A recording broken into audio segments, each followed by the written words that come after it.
sobre el tapete y el más importante en este momento para la población dominicana y para la búsqueda de la justicia en República Dominicana en contra de la corrupción y un real cambio y transparencia es la Cámara de Cuentas, que en este momento están siendo entrevistados los preseleccionados en las ternas. Y para que no se convierta en una Cámara de Cuentos, han habido muchas voces de alerta, sobre todo la del caballero que tenemos con nosotros en el día de hoy, abogado y dirigente político, que se ha convertido en un tema obsesivo. En su caso, Guido Gómez Mazara, buenas noches, bienvenido. Buenas noches, un placer, mucha satisfacción estar con ustedes. Hoy empezaron las entrevistas, sí. Mañana van a continuar. Y el jueves habrá una decisión. Y el jueves Correcto. habrá una decisión. Correcto. Pero vamos a ver. Espérate, antes de que tú digas sí. algo, yo quiero decir algo. Este es un programa para todo tipo de público. Okay. No es un programa matutino, no es un programa especializado en política. Aquí tocamos todo tipo de temas y por eso llegamos a una mayor cantidad de gente. Es bueno que tú expliques antes de cualquier cosa por qué es importante la causa que tienes y cómo debe ser esa Cámara de Cuentas. Ok, vamos por parte. Y te agradezco la introducción porque, doctor Tacto Pagán, perdón, era tan narcisista que cuando hablaba torcía la boca para escucharse primero. Aquí hay mucha gente que en un lenguaje técnico habla y se olvida de que la mayoría de los dominicanos y dominicanas no tienen acceso a ese tipo de información. Voy a ser muy elemental. Muy llano. Bien. La Cámara de Cuentas es un órgano de carácter constitucional porque está asentado en nuestra Carta Fundamental, pero lo que hace es sacarle el acta de nacimiento del desenvolvimiento administrativo correcto en toda función pública. Si usted se maneja correctamente, esa auditoría que emana de la Cámara de Cuentas y que ha dicho la jurisprudencia, es decir, las decisiones de los tribunales, de que en materia de corrupción administrativa, esa certificación de la conducción correcta o no la da la Cámara de Cuentas. ¿Por qué es importante la Cámara? Porque cualquier funcionario público, léase, el alcalde de Vengan a Ver, hasta el ministro de Hacienda, hablo de jerarquías muy distantes, Sí. Cuando se le ausculta el funcionamiento de su desempeño, la Cámara de Cuentas tiene que decir, mediante una auditoría, ¿se manejó correctamente o se ha manejado incorrectamente? ¿Cuál ha sido el problema? Que en el país existen dos precedentes funestos en materia de Cámara de Cuentas. Se inició una con un juicio político que lo destituyó y la segunda es la actual. Pero antes de yo hacer algún tipo de especificaciones, yo quiero seguir en esa lógica como explicativa para que la gente entienda lo siguiente. ¿Cómo se elige la Cámara de Cuentas? Porque María Cela hacía la introducción y decía, bueno, hoy se están conociendo. Miren lo que pasa, que técnicamente la Cámara de Diputados inicia un proceso de evaluación y le envía 5 ternas al Senado de la República. Y lo que está haciendo el Senado hoy es un ejercicio excepcional, porque en la buena teoría constitucional, la simple manifestación de la Cámara de Diputados de enviar la terna implicaba que automáticamente se seleccionara a esos miembros. ¿Dónde está la crudeza? Y excúsame la expresión, el tigueraje político. Consiste en lo siguiente, que como para elegir la Cámara de Cuentas se necesita una mayoría calificada, esa mayoría calificada obliga a una negociación política en el peor sentido de la palabra. Le hace un reparto. Una distribución vulgar. Exacto. Que ha sido la regla que ha existido y pieza de escándalo actualmente. ¿Por qué? Miren, yo traje un documento que en cualquier país medianamente civilizado es motivo de prisión inmediata. Sabe que el paso de los años... de la Suprema Corte de Justicia. El paso de los años me obliga a mí a usar ya lentes. Por aquí una resolución que es la número... Correctamente. 01-2021, que es una orden de allanamiento. Que la dicta la magistrada Garavito, que es una magistrada en la última ola que ingresó a la Suprema Corte de Justicia, con vínculos políticos cuasi públicos. Porque el espíritu del reparto aquí no se circunscribe a la Cámara de Cuentas. Es parte de la cultura política que hay que superar en el país. Sí. Ahora, ¿qué pasa? Que en ese proceso se evidenció testimonio del actual todavía presidente de la Cámara de Cuentas que dice en un lenguaje técnico, que se maquillaban. Maquillaban era adulterar resultados mediante los cuales, si un funcionario es corrupto y se garantiza que le maquillen la auditoría, cuando venga un proceso de persecución, él tiene un escudo defensivo que dice, no, yo me manejé bien cuando era mal. Y yo voy a citar, a confesión del presidente de la Cámara de Cuentas, las instituciones que maquillaron, es decir, adulteraron, falsificaron las auditorías. La primera, la Procuraduría General de la República. Hagan ejercicio de quién era el incumbente. Ay, Jean Eso es Alain claro. Rodríguez. Bien. Para despersonalizar las cosas y no entiendan que es un tema personal. Bueno, el procurador. Segunda auditoría, maquillada. Ministerio de Educación.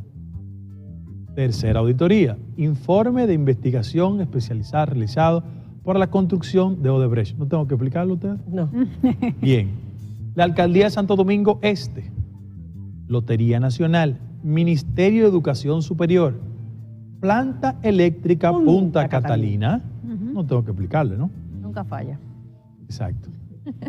Ministerio de la Presidencia y el Ministerio Administrativo de la Presidencia. Wow. Es decir, certificado tanto por el actual presidente como la doctora Belkis Mata, que es la consultora jurídica, diciendo, miren, aquí había un mecanismo institucionalizado y señala a las personas, y no quiero personalizar el debate, porque esto es un esfuerzo institucional, que el país quiere impulsar una fase de adesentamiento de la vida nacional. Entonces, esas auditorías de arrancada están maquilladas y los próximos titulares necesitan hacer un esfuerzo de revertir las maquilladas y auditar las pendientes. La gente dice, Guido, ¿por qué tú estás fastidiando en esto? Porque yo me comprometí a que, juramentado ellos, al otro día yo iba a hacer una solicitud de 3 auditorías. Hay una de ellas que ya se ha oficializado que se le maquilló, es la concerniente al ex ministro administrativo de la presidencia en el gobierno pasado. Pero hay otras 2 que yo tengo pendientes. Una que tiene que ver con el ex ministro de Turismo, fíjense que no cito nombres. ¿Sabe a quién me Francisco refiero? Javier García Y- y el Mirex. Correcto. Y la otra Miguel referente Vargas. al ex canciller de la República. Ahora, vamos a los acontecimientos de orden práctico. Yo estuve hoy en compra y contrataciones procurando una certificación de todo esto. Porque el problema no se queda ahí, sino que esa institución contrató los servicios de 2 oficinas de abogados, le pagó 5,3 millones, cuando la acusación no es intuito institución, es intuito personas. Y hay una decisión, tanto de la Dirección de Compra y Contrataciones como un precedente constitucional que ha establecido, vía el tribunal, que cuando a un ciudadano se le acusa de un proceso y dispone de fondos que son públicos cuando la acusación es institucional, eso es distracción de fondos públicos. Lo pongo en un ejemplo mucho más práctico. Si mañana me eligen a mí, alcalde de Consuelo, en San Pedro de Macorís, y yo termino mi gestión, bueno, y se me imputan hechos, yo no puedo utilizar los fondos de la alcaldía Para defenderme. No, a mí. pero además que ellos van a dejar la Cámara de Cuentas en unos días. Entonces, Técnicamente el periodo de ellos ya termina. ellos terminó, entonces le vamos a seguir pagando los abogados, todo el resto de los Exactamente. dominicanos. Ahora, Guido, ¿cómo se conecta esto con la elección actual? Ahí ¿Quiénes son Ahí voy. esos candidatos entre los cuales va a elegir el Senado Ahí y voy. por qué la preocupación? Ahí voy. Mira la preocupación. Ya establecí las perturbaciones institucionales. Ahora, ¿dónde viene la preocupación? De que un acto de habilidad, repito, tigueraje, mandan ternas que están políticamente muy comprometidas y colocan en el primer punto de cada una de las ternas a figuras que yo no tengo que hacer ningún tipo de impugnación, pero voy a hacer la siguiente reflexión.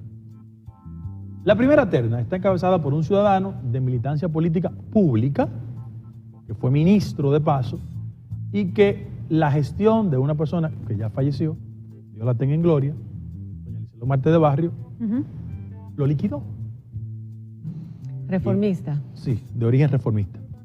Yo digo, es un término que yo uso, es un Sí, porque son partidos políticos. No, pero ese es un Sí, presupuestófago, claro. porque ha estado en el presupuesto nacional desde que se fundó la República. Lleva todos los años Bien. del mundo. Entonces, la pregunta es la siguiente. Si la institución lo liquidó, No puede. en primer lugar, pero en segundo lugar, si yo mañana, como me he comprometido, lo voy a hacer, voy a solicitar una auditoría a la gestión de Cancillería anterior, él no puede ser titular porque él es Pues sí, todavía parte. hoy empleado Está cobrando. de Cancillería. $10,000. Nada más. Entonces, evitemos un problema. Ahí hay otros profesionales. Esta persona no puede ser. Fíjate, no que, puede fíjate estar. que yo estoy diciendo, no lo envíen, no lo devuelvan a la Cámara de Diputados, como lo hizo correctamente el senador de Cotuí, Sánchez Ramírez, respecto al tema del defensor del pueblo. Sí. Que la ley decía 2 adjuntos, no, le mandaron 3. Y eso es correcto. Yo estoy diciendo, vamos a elegir entre ellos, segunda terna. Ok. Bueno, la segunda terna la encabeza una persona que es el contable de la Cámara de Diputados. Y digo yo, no es ético No. que un órgano que esté eligiendo elija a su contable para ser titular, cuando si yo mañana digo, no yo, Juan Pérez, como ciudadano dice, bueno, yo quiero que le haga una auditoría a los últimos titulares de la Cámara de Diputados. Bueno, él no puede ser quien ausculte el manejo de las finanzas porque fue el contable. Tercer ejemplo, tengo un respeto por Guillermo Moreno y su esposa. Su esposa. Son 2 personas correctas. Ahora, yo quiero ser coherente. A mi amigo y hermano Eddie Olivares, yo dije públicamente que no podía ser titular de la Junta Central Electoral porque era un militante político. Ok. No puede ser solo para Eddie. No. No. Ahora claro Celeste, que que es no. una mujer seria, al igual que Eddie, Es militante se presentó, no se presentó de candidata a diputada en la primera circunscripción, mi demarcación. Sí. Puede. Pero sería bueno, entonces, ¿cuáles son las objeciones? ¿Qué tipo de perfil deberían ser los 5, tener los 5 miembros de la Cámara de Cuentas? En buena justicia. Que no deberían tener, en buena justicia, por lo menos que no. sin vínculos formales con el sistema de partidos. Y en segundo lugar, sin antecedentes de carácter penal, porque yo Por por un problema supuesto. de decencia no he citado temas penales aquí. Pero hay gente que tiene antecedentes penales, por ejemplo. Y es posible No, sacar no. 5 personas sin vínculos cuando, por ejemplo, el PRM no tiene mayoría dentro del No, lo Senado, importante tienen que hacer entre negociaciones esas- entre los partidos y en esa comisión hay personas que tienen un historial de corrupción tremendo. Claro. No, Tremendo. y si de lo que mandó la Cámara de Diputados hay de dónde escoger Pero claro que a 5 sí. miembros decentes Claro y que sí. cumplan con esos Claro que requisitos. sí, lo que pasa es que utilizaron una técnica de los preferidos, encabezan la terna, una habilidad, y el resto para relleno. ¿Y qué estamos diciendo nosotros? No, hay gente con competencias de lugar. Fíjate que yo no he citado nombres. Hay profesionales, hay damas con un nivel de competencia. Yo te pongo otro ejemplo. Ahí hay un aspirante que, por ejemplo, su esposa es miembro de la Junta Monetaria.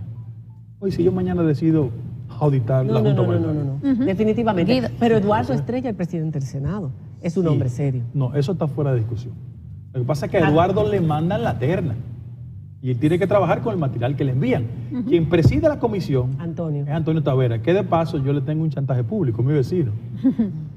Entonces, si él lo hace incorrectamente, cosa que dudo porque es una persona muy correcta, yo brinco por el patio y le hago un revuelo en la casa. Guido, usted como está sometido a un sinnúmero de denuncias, sobre todo al PEPCA, específicamente al PEPCA. ¿Cree usted que prosperen sus denuncias? ¿En qué están todos esos casos que usted ha llevado allá? Claro, mira, y como- esta sobre todo. Y yo te agradezco la pregunta porque primero no es personal. Lo que pasa es que el ciudadano tiene una velocidad emocional de los procesos que no se corresponde con lo que es estructurar un expediente correctamente. Mire lo que pasa. Hacer un expediente correcto para que no se caiga técnicamente no es igual que ir a beberse un jugo de zapote. Sí. Entonces la gente debe tener un cuidado. Claro, hay una intranquilidad porque la gente siente que un sinnúmero de personas que deberían estar procesados andan por las calles del país. Las que han El prosperado. procurador es uno, por ejemplo. Y yo soy clara, ¿eh? Alguien me acaba de decir, oye, el COVID te puso más incendiaria. No, pero es verdad. O sea, estamos hablando de... Hay muchos personajes que Claro. andan por ahí tranquilos y Claro. que nadie los ha llamado ni para interrogar. Pero el Ministerio debe Público llamarlo. acogió sus denuncias, Sí, claro. abrió los En el casos nuevamente. En el caso ¿Qué ha nuestro, por pasado? ejemplo, yo puedo recordarle a usted la del señor Andrés Dawager. Ujú. Sí. Que se engavetó ese expediente totalmente. No, yo le di marcha atrás. Ok. Mediante un proceso. Ese tiene que ver con una transacción, para que la gente sepa, de $2.2 millones en un apartamento en Nueva York. Sí. Yo fui un pobre estudiante en la ciudad de Nueva York hace muchos años, pero la gente tiene una idea. El que vive en la 52 con Sexta Sí, es claro. un lugar exquisito. Entonces es una operación que sale de Odebrecht directamente. No, pero todos ellos siguen trabajando, viviendo su vida normal, el procurador en su yate, la romana, el otro escribiendo en periódicos. Ahora yo pregunto, si el jueves el resultado es Cámara de Cuentos, ¿cómo va a perjudicar esto al gobierno de Luis Abinader, que sé que tiene una buena intención, pero que se la está jugando en este momento? Primero va a generar un desgano en la población. Y en segundo lugar, la lucha contra la corrupción se va a hacer mucho más difícil, porque un amarre político se va a imponer sobre la voluntad de encauzar a gente que hay demasiados documentos que lo implican. Y frente a eso yo quiero decir lo siguiente. Si bien es cierto, Luis tiene muy buenas intenciones, y yo que tengo una coincidencia en el partido y que defiendo al gobierno de la mejor manera posible, creo que también en ese esfuerzo de independencia de los poderes, en que el Poder Ejecutivo no se inmiscuye en la actuación de otros poderes, estamos haciendo un ejercicio que no se corresponde con la actual coyuntura. Yo aspiro a un partido y a un gobierno que sea mucho más reiterativo en aspectos esenciales de la vida nacional. En lo que tiene que ver... liderazgo. Claro, en lo que tiene que ver con temas de debate. Por ejemplo, yo hubiese querido ver a mi partido mucho más definido sobre el tema de las 3 causales. Sí. Yo quisiera ver mi partido mucho más definido sobre el tema del defensor del pueblo. Yo quisiera ver mi partido mucho más definido sobre el tema de la Cámara de Cuentas. Porque son temas, sobre todo esos dos últimos, que tienen que ver con la transparencia, ese último también. Entonces, una de las promesas y de las razones por las que fueron electos, precisamente fue esa, la lucha contra la corrupción, y la Cámara de Cuentas es fundamental. Gracias, Guido, por haber estado con nosotros. Esperamos que el jueves el resultado sea distinto. Dentro de esa comisión, como decía yo, hay gente muy seria, pero también hay mucho sinvergüenza, mucho corrupto, que ya tiene cola larga, que sin embargo, la de sociedad diferentes partidos. cada día más ejerce mucha presión frente a los excesos. Y la clase política, por más marrullera que sea, está muy convencida de la capacidad crítica que tiene la sociedad. Eso es importante. Y que ustedes sigan empujando en esa dirección, desde los medios, de cualquier lugar. ¿No puede volver a la Cámara de Diputados, las ternas? ¿No pueden devolverse a la Cámara de Diputados? Podría ser, pero no. La comisión va a resolver el problema en el Senado. Ok. Bueno, señores, el jueves sabremos. Gracias, Guido, por haber estado con nosotros, y enhorabuena por el trabajo que estás haciendo, que me parece fantástico y muy necesario. Es como, tú sabes, recordarle a la gente. Después le voy a enviar a ustedes una relación de ministerios públicos que aparecen en el padrón de los partidos políticos, cosa insólita. Ay, santo padre, ay, santo padre. Miren, vámonos a la pausa. Nos vamos a la pausa y vamos a conocer a Denise Reyes, señores. Denise Núñez, perdón, la doctora Denise Núñez, quien es pediatra y además médico intensivista y trabaja con muchísimos latinos en los Estados Unidos y con el COVID particularmente. Tiene una clínica donde los latinos reciben, los dominicanos, atenciones de primera. Cuando regresemos, una de las mujeres más poderosas según la revista People. Ya volvemos.